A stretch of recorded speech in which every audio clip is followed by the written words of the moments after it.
में हमें 22nd century यानी भविष्य का समय दिखाया गया है, जहाँ सब कुछ बहुत एडवांस हो गया है।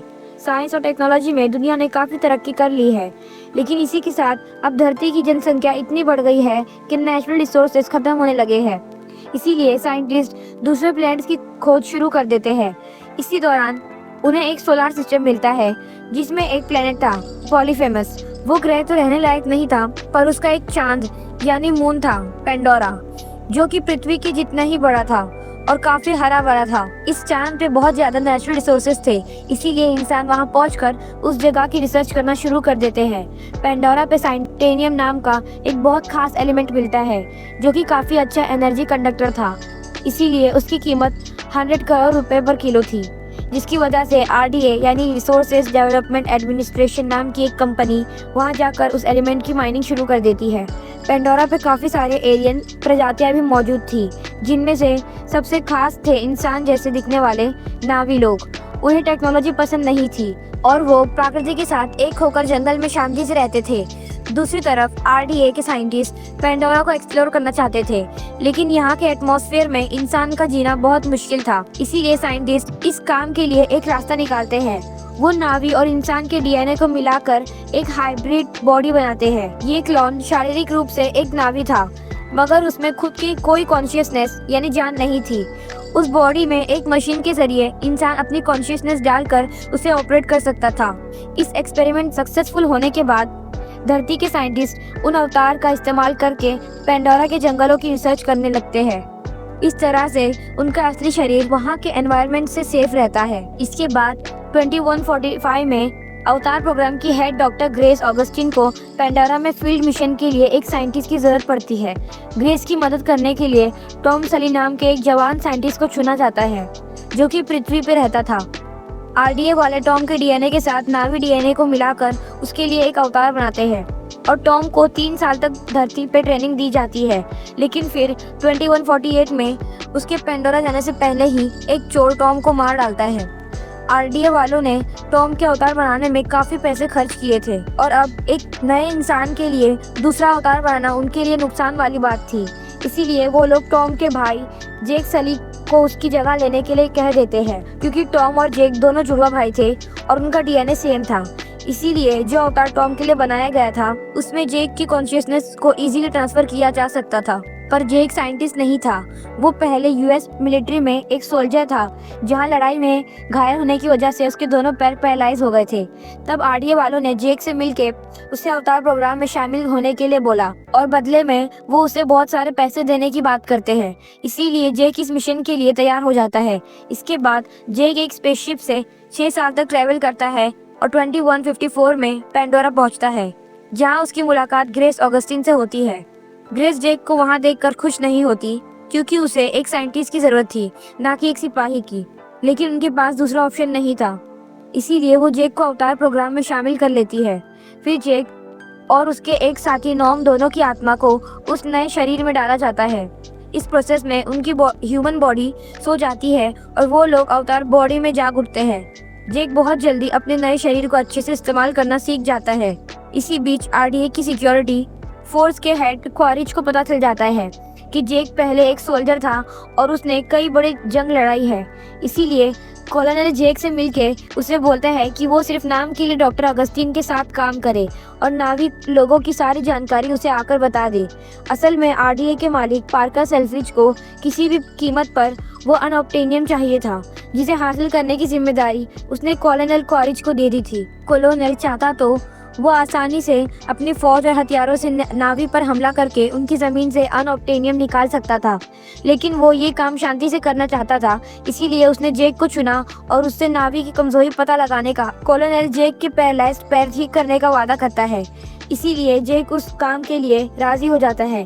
फिर एक दिन ग्रेस, जेक और नॉम ये लोग अपने अवतार रूप में जंगल में रिसर्च करने जाते हैं, जहां प्लांट्स की स्टडी करके डॉक्टर अगस्टिन को पता चलता है कि पेंडोरा के सारे पेड़ पौधे एक खास बायोलॉजिकल नेटवर्क से आपस में जुड़े हुए हैं। इस दौरान जेक इनसे थोड़ा दूर जाकर जंगल में घूमता है, तभी एक खतरनाक जानवर उस पर हमला कर देता है।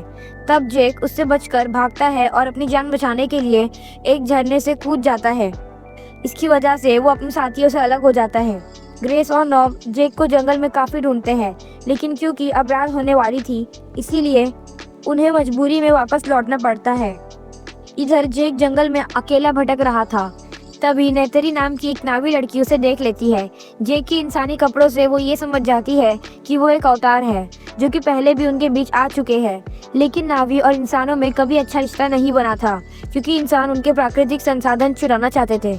इसीलिए नेतरी जेक को मारने के लिए अपना हथियार उठाती है, पर जैसे ही वो तीर चलाने लगती है तभी एक पेड़ का बीज जो कि एक जिंदा प्राणी था वो नेतरी के तीर के सामने आ जाता है। इसीलिए वो रुक जाती है क्योंकि वो बीज आत्मा का पेड़ था जिसे नावी बहुत पवित्र मानते थे और उसमें उनकी देवी एवा का वास था।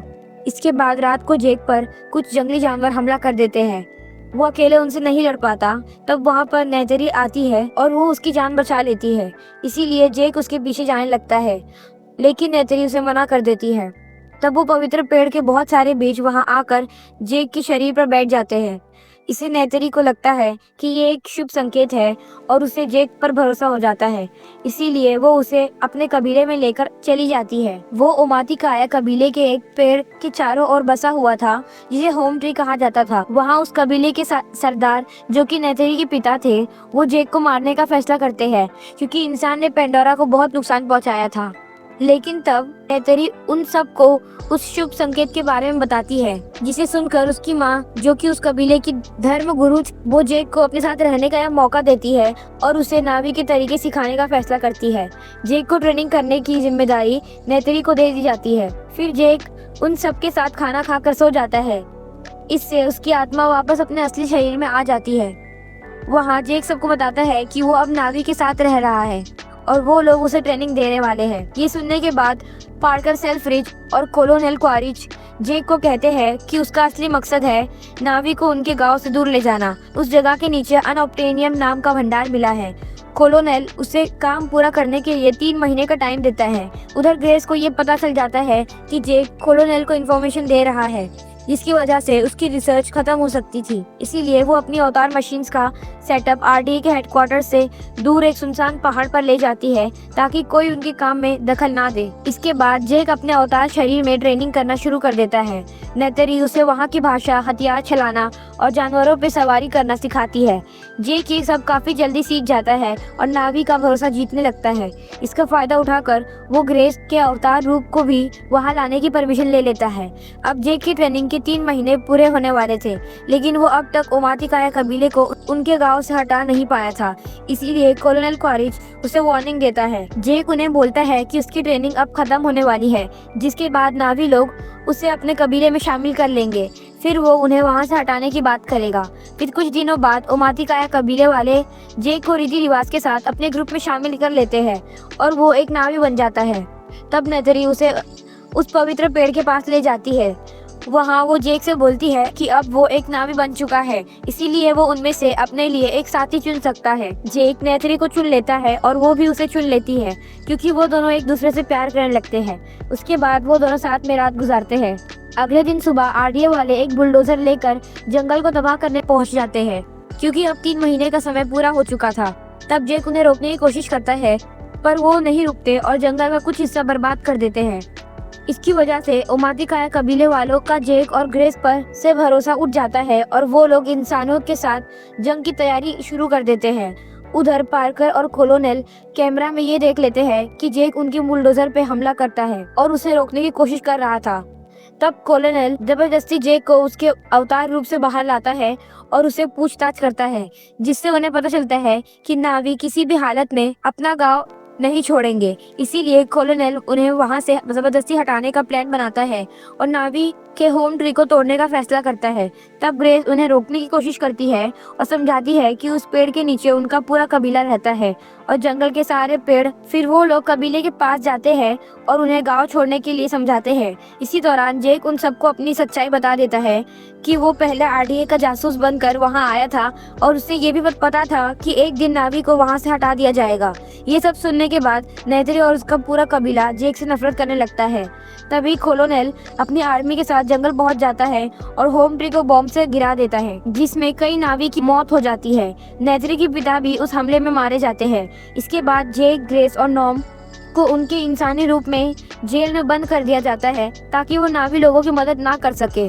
तब ग्रेस को 2 टीम मेंबर्स वहां आकर उन्हें आजाद कर देते हैं। फिर वो लोग एक प्लान लेकर वहां से निकल जाते हैं, लेकिन जाते वक्त कॉलोनेल उन पर गोली चला देता है, जिससे ग्रेस गंभीर रूप से घायल हो जाती है। इसके बाद ये लोग अपनी मशीन्स के साथ जंगल पहुंच जाते हैं। वहां जेक दोबारा अपने अवतार बॉडी में जाता है और अब वो नावी का भरोसा जीतने के लिए तोरुक नाम के एक बड़े ड्रैगन को काबू में करने का फैसला करता है, क्योंकि जो भी इस ड्रैगन को अपने वश में करता है उसे तोरुक माकतो यानी नावी के मसीहा माना जाता है।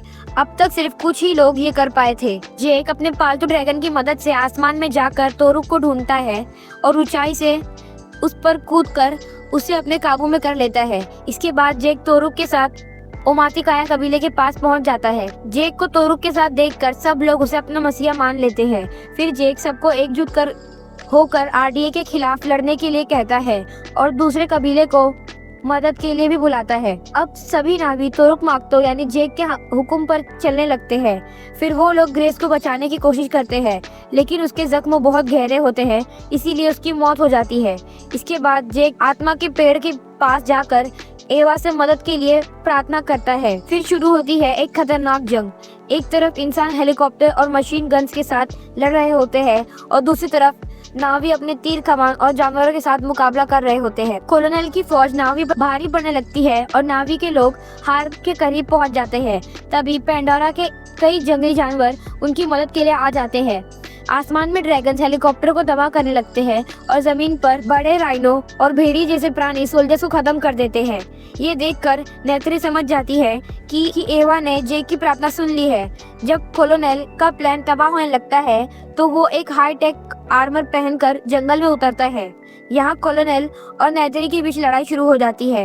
नेत्री एक बड़े जानवर के साथ कॉलोनेल से लड़ रही होती है, लेकिन कॉलोनेल अपने आर्मर से उस जानवर को मार देता है। फिर वो नेत्री को मारने ही वाला होता है, तभी जेक वहाँ पहुँच जाता है। इसी जगह पर उन दोनों के बीच भयानक फाइट चल रही होती है। इस दौरान कॉलोनेल अवतार चेंबर पे हमला कर देता है और उसे डैमेज कर देता है। इससे जेक के इंसानी शरीर को ऑक्सीजन मिलना बंद हो जाता है और उसकी अवतार बॉडी कमजोर पड़ने लगती है। कॉलोनेल जेक के अवतार को मारने ही वाला होता है, तभी नेत्री उस पर तीर चलाकर कॉलोनेल को मार देती है। उधर ऑक्सीजन की कमी की वजह से जेक का असली शरीर मरने ही वाला होता है। तब नेत्री वहां पहुंचकर उसे ऑक्सीजन मास्क पहना देती है और उसकी जान बचा लेती है। जंग के बाद जेक कबीले के पास पहुंचता है। नेत्री के पिता की मौत के बाद सूते को नया सरदार बनाया गया था, लेकिन अब वो इतना ज्यादा घायल हो चुका था कि उसका बचना नामुमकिन होता है। इसीलिए सूते जेक को सरदार की जिम्मेदारी सौंप कर मर जाता है। इस सब के बाद आरडीए के लोगों को पेंडोरा से निकाल कर धरती पर वापस भेज दिया जाता है और सिर्फ कुछ ही इंसानों को वहाँ रहने दिया जाता है जो नावी के सपोर्टर होते हैं। आखिर में जेक ये फैसला करता है कि वो अपना इंसानी शरीर छोड़कर हमेशा के लिए नावी बन जाएगा। इसके लिए पूरा कबीला आत्मा के पेड़ के पास इकट्ठा होता है, जहां जेक की दोनों बॉडीज को उस पेड़ से जोड़ दिया जाता है। इस प्रोसेस के जरिए जेक की कॉन्शियसनेस पूरी तरह से अवतार यानी नावी शरीर में ट्रांसफर हो जाती है और इसी तरह जेक का पुनर्जन्म हो जाता है। इसके आगे की कहानी हमें इस मूवी के सेकंड पार्ट में देखने को मिलती है।